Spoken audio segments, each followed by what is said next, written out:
start off with, we know that all magnets are made up of ferromagnetic materials such as iron, nickel, and cobalt. We know that a magnet has a north pole and it has a south pole, and we know that the fields of the magnetic fields run from the north pole towards the south pole.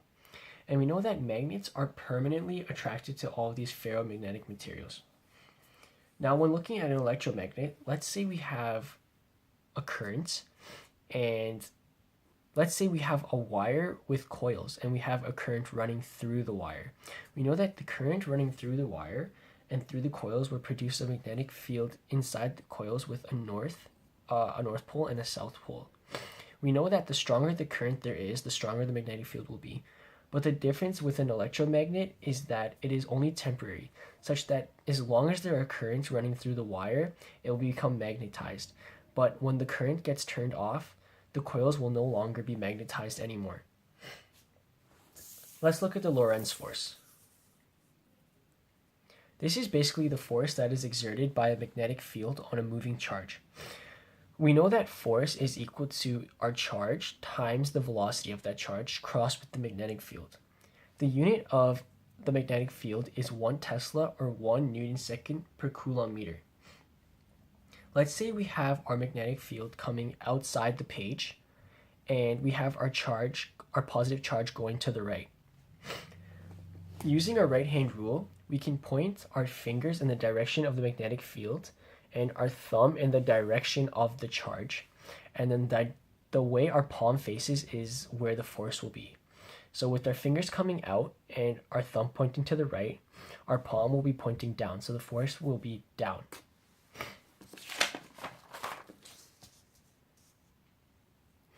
Let's look at the magnetic force on a current carrying wire. Now we know that force is equal to our charge times the cross product of our velocity times our magnetic field. We know that V is simply d over t. Substituting that in, we can say force is equal to Q times 1 over t dot d times our cross our magnetic field. Since Q and T are constants, we can pull it out, saying force is equal to our charge over t times the cross product of our distance times the magnetic field. Now we know that Q, our charge is in coulombs, and T is in seconds, which is basically 1 ampere. So we can simplify Q over T to currents times our cross product of D cross B. So let's say we have a wire with a current of 5 amps running through it, and the wire is 2 meters long. And let's say we have a magnetic field going inside the page with a magnitude of 1 Tesla. Using our right hand rule, we know that the force is going to be pointing upwards. Now, using our cross product, we know that our magnetic field and our currents are perpendicular to each other. So we know that sine of 90 degrees is just 1. So we can simply solve for our force, which is just going to be 10 newtons upwards. Now let's look at Ampere's law. This basically states that a current through a wire generates a magnetic field.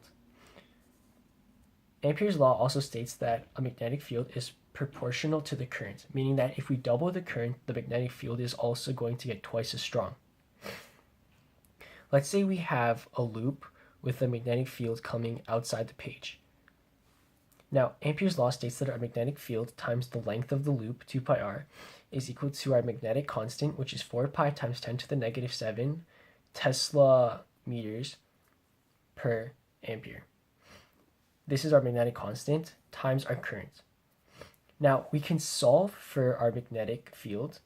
Our magnetic field is going to equal to our magnetic constant times our current over the length of our loop, which is 2 pi r.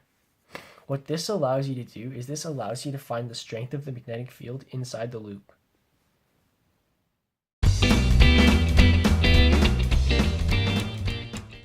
Alright, so this is just one demonstration of Lenz's law. So as you can see, I have an aluminum can right here, and you can tell that there is no magnetic attraction between the can and the magnets.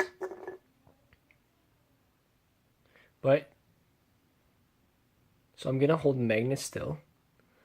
And you can see that if I start to move the can really fast forward and back,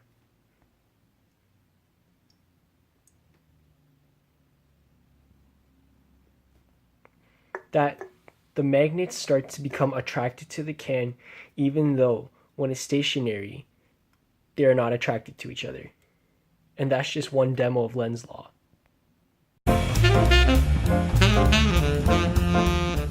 In this video, I'm going to start to talk about electrostatic force. So I have a demo set up with 2 pieces of tape on the floor.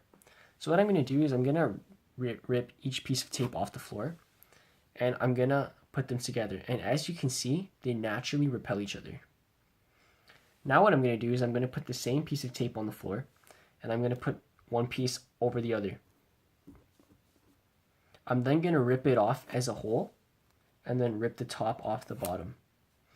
You can see that both pieces of tape attract each other now. Now, the reason for this happening is in the first scenario, we have 2 pieces of tape on the ground. When we rip them off, they steal negative charges from the ground. So if they're both negatively charged, we know that the 2 pieces of tape are going to repel each other. In our second scenario, as a whole, it's on the ground, and then when we rip it off, it steals negative charges as a whole.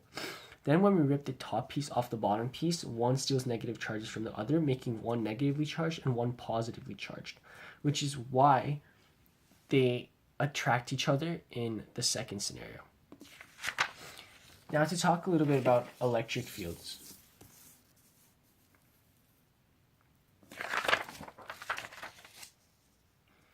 We know that our electric field is equal to our force over our test charge. And going back to Coulomb's law, we know that our force is equal to our constant times our charge times our test charge over our distance squared. So subbing Coulomb's in for F and canceling out our test charge, we get that our electric field is equal to our K times our charge over our distance squared. Using that equation, we can say that this scenario compared to this scenario, we can say that our electric field will be stronger here since the distance of the charges are closer to each other. We also know that our electric field always goes from our positive end towards our negative end, meaning that if we had a positive charge over here, it would accelerate towards the negative charge. Let's talk a little bit about electric potential difference. We know that potential difference is change in V, which is equal to VB minus VA, which is equal to our change in potential energy over our charge. The potential difference between points A and B, VB minus VA, is defined to be the change of potential energy of a charge Q moved from A to B divided by the charge. Units of potential difference are joules over coulombs, which is also known as 1 volt.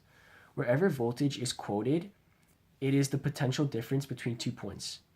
Let's say we have a car battery of 12 volts, and it has a charge of 5,000 coulombs. And we want to know how much energy does it deliver.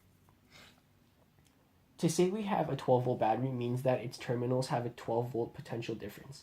When such a battery moves charge, it puts the charge through a potential difference of 12 volts, and the charge is given a change in potential energy equal to PE, which is equal to our charge times our potential difference.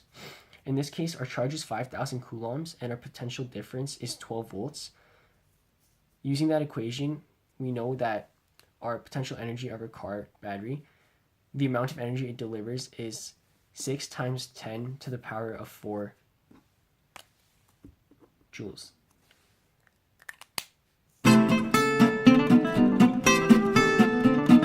So the career that I chose that relates to fields is a medical imaging technologist. So the description is a medical imaging technologist are responsible for gathering images through x-rays and ultrasounds and other equipment. These images are then used by doctors and other healthcare professionals to diagnose the condition. So some key skills they need to have is they need to be able to pay great attention to detail. They need to have great hand-eye coordination. They need to have lots of physical stamina, and they need to be able to work well with computers. Now, the general pathway of someone who's going in to become a medical imaging technologist is you need to complete an associate's degree. And generally the best place to do this is at university, and it's a 2-year program, and this can either be done on campus or online. Now, prerequisites for the program is you need to be able to keep a minimum GPA to stay in the program. Tests in math and English are generally standardized, and some programs require biology and chemistry depending on where you want to go after your associate's degree. Now, once you complete the program, you're generally required to work in a clinic as training to get some hands on experience before you go into the work field. So, you generally need to get an internship or just a job in a clinic to be able to work with the equipment that you're going to be going into eventually. And once you've completed your training and you have good experience and you get into the work field, you're expected a salary around 60,000 to 90,000, and depending on how qualified or how experienced or how good someone sees you, it could even go up from that.